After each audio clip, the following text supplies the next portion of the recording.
ministera fizahantany sy ireo mpandrarara mpizahantany rehetra kosa izay mendrim-pidirana no nahazona ihany fitondrana tetezamita dia mihazoazo tokony ho an'ny mampitosatroany farao mampitamizany fotoa zany mampitao voalohany dia voa dia hoe andao aroany zany hoe nisy fandeferana bibibe zany atao hoe andao na deverina aza fa tsy mifanaraka amin'ny saina mihitsy ahoana tokoa moa zany hoe tsy maintsy ifampiresaka amin'ny olona izay nalany ny olona tao anatin'ny vahoaka tao anatin'ny fitondrana dia misy moa négociation kosa ny vazaha hoe qui dit négociation dit concession tsy maintsy natao zany zay raha ohatra ka ny intérêt suprême de l'état na ny hoe tombotsoa ambon'ny fireny tsy hoe tsontsofina rehefa nandeha moa le izy dia miovatrano ny endriky ny fifanarahana atao anatiny miovana ny endry arro amin'izao fotoan'izao aza dia tonga mihitsy hoe ny andraikitry ny filohan'ny tetezamita mihitsy no namboary ny teritota tany Maputo farany teo unilatéralement zany hoe tsy nakana hevitry ny ankolafy any radio atrany dia hitanao amin'izany fa misy fahatsomakoavana be nataony zareo anatin'izay satria raha ohatra ka ny efatotany tokony andreo fanapahan-kevitra atao anatin'ny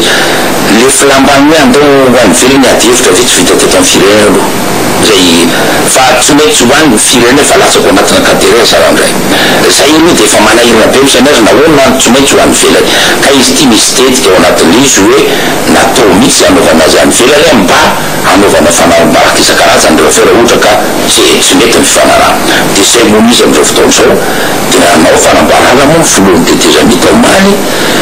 zay heverina fa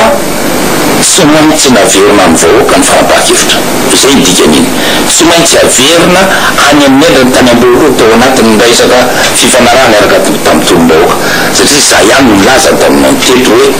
sarotra be ny resaka tolom-bahoaka tamin'ireny fifanarahany reny na dia marary azy zany tsy maintsy natao satria ny olona nalana tao anaty fitondrana no miverina ambony latabatra mifampiresaka soatsony zany le rika matolom-bahoaka zao zany nanenga tamin'le resaka fanambarana omaly nandreoatoa nataonandreo atao filohan'ny tetezamita dia iverina averina any amin'ny endrika tany ambolohany zany fifanarahana atao mitatsika eo moa inona ny endrika mbola lazay ny président amin'ny manarako anatin'izay le lazay hoe fanapahan-kevitra zay moa fanapahan-kevitra ambony atao amin'ny président zay fa ny izy zany amin'izao fotoan'izao hoe mampalahelo dia zao reo président zay neverina fa président membonahatra nitonga nyty firenany teto aloha no mampitsoka ny raharam-pirenena amin'izao fotoan'izao dia zareo midelany zay hoe mampitsoka fa zareo mampitsoka dia ny olona rehetra ka fa samy nahita hoe zao ny fanapahan-kevitra andraisan'zareo tany Maputo retony anay dia retony azy dia retony anay dia retony azy dia rehefa jereo zareo na dia zazakely vao ataontsika ny akasy dia zay tena dia mety olo mijery amin'izy hoe zao mba fifanarahana mitetiavina ho any projet nao tanatiny ka zay filamban'izay akoatran'izany no nyresaka hoe faningavingana filoha angraduel sy ny ataontsika hoe mifangatahana mihitsy ny fikambany irasam-pireny anasazany Madagasikara ao anatina zavatra hoe zay verina fa filoha teo aloha mitonga tena membonahatra matona anaiky nentina hoe ambony latabatra ifampiresaka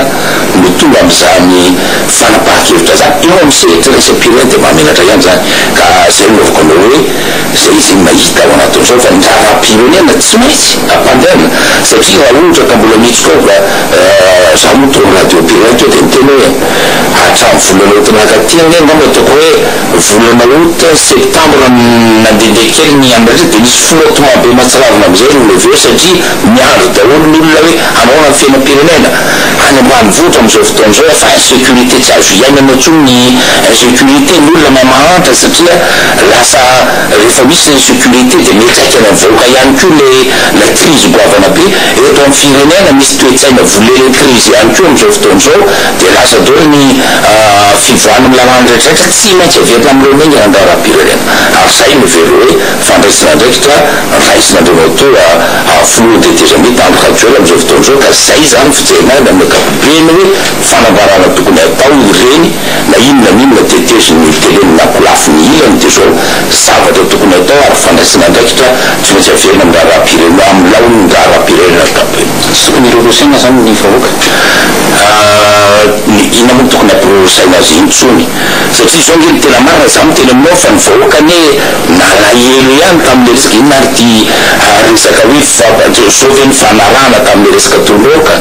ny milieu ny tomboka amin'ny ankapobeny era Madagasikara satria ny tomboka natao teto Madagasikara nomboka tamin'ny voalohan'ny janoary iny dia era Madagasikara fa tsy tesa tamin'ny reveny 13 mai satria teo ny 13 mai moa misy an'andrisanandro misy ny animation isan-karazany fa tany fantatra rehetra maneranosy samy nanika ny resaka jadona daholo ka amin'izao fotoan'izao rehefa averina any amin'izay hoe famerana amin'olo ny fiainam-pirenena amin'ny ankapobeny dia verina fa izay fivoahan'ny kristiany ary zay mitondra haingana atsika makany amin'ny resaka fifidianana makany amin'ny resaka fifidianana ary zay ny fanafody voalohany indrindra ary ngamba samy mety an'izay hoe tsy misy afa-tsy makany amin'ny fifidianana no haingana indrindra ka ho hita eo amin'izay iza ny tiam-bahoaka amin'ireo ray aman-dreny tsy misy anilika amin'izany hoe iza ny tiam-bahoaka eto amin'ny firenena amin'ireo mpanao politika isan-karazany dia zay ngamba no haingana be zay mifanafody haingana indrindra tokony hazakazahana fa nisy an'ino zay tsy maintsy nilalovana ihany no hoe fandeferana mba isiny maromatrairasany teto amin'ny firenena kanjo moa tsy nambaitra indray maromatrairasana gasy tamin'ity direktorate ya isorana ianao andriamato ministra Gilbert zay mitondra ny heviny manodidina ny fizotra ny fiainam-pirenena amin'izao fotoana izao ny ministra Gilbert zay medidy ny départemental kolotsaina sy ny arem-pirenena fa vahiny faharoa ny vaovantsara ny diarina ity dia mpikambana ihany ny gouvernementa ny ministra Zafimana Zuniny zay miandraikitra kosa ny fanabeazam-pirenena miarabanao tompoko tonga eto amin'ny vaovantsara ny diarina ity zay ny hevitra fomba fahitany ny mpiara-miasa aminao zany anivon'ny gouvernementa ny fiainam-pirenena amin'ny ankapobeny sy ny hevitra kosa manoloana izao